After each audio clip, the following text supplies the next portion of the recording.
The next thing I want to cover with you is one of the most important lessons my rich dad gave me, and it was called the cash flow quadrant. And what my rich dad explained to me is that there's 4 people in business. One are E's, employees. S stands for small business, self-employed, or specialist. B stands for big business, and I stands for investor.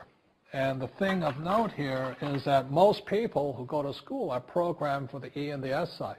For example, it was my poor dad who always said to me, son, go to school so you can get a nice, safe, secure job. And so my poor dad wanted me to be an employee. And since the time I was a kid, get a safe, secure job, steady paycheck, and benefits. Okay? I didn't want to be an employee. And I said, Mom and Dad, I want to be a rich man. And I fight with my dad. So my mother finally said, son, if you want to be rich, my mother was a registered nurse. And she said, if you want to be rich, the richest people I know are doctors. So my mom wanted me to come over here, be a specialist or a small business person. I said, there's only one problem with that, Mom. Doctors are really smart. And she says, you got a good point there. I'm not going to be a doctor. So I went to school. I have a Bachelor of Science degree. I can drive ships and I can fly planes. I flew for the Marine Corps.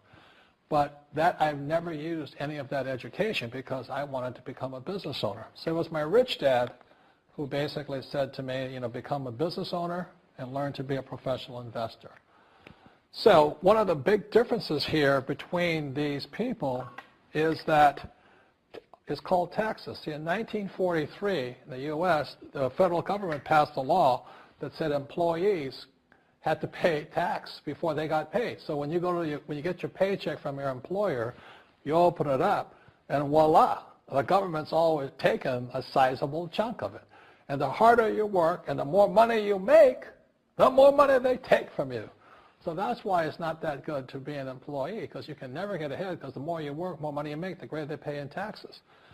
Now, the doctors and lawyers and attorneys, accountants were all laughing, saying, oh, these guys, they're getting paying a lot of taxes. So naturally, the federal government changed the laws again. So in 1986 in the U.S., a thing called the 86 Tax Reform Act, and it basically took a lot of the benefits away from people who are self-employed, small business, doctors, and lawyers. So today in America, unfortunately, these guys pay the highest percentage in taxes.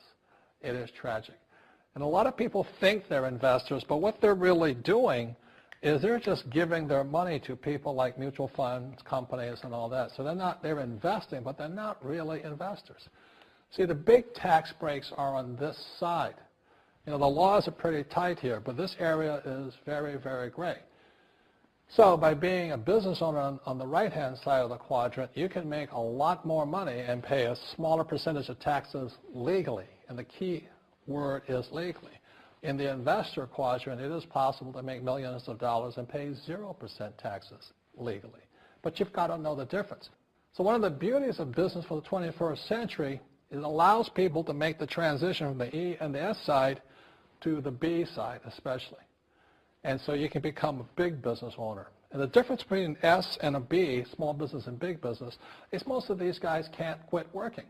Most small business owners, if they stop working for more than a month, the business collapses. They don't really have a business. Most of these people own a job. So the beauty of business for the 21st century is it allows these people to make the transition to the B side so that you don't have to keep working hard for money, and the money can actually come in passively. Then once you have your business up and running, then I always recommend you then begin investing with your excess cash, paying less and less in taxes. And that's the reason the rich are getting richer.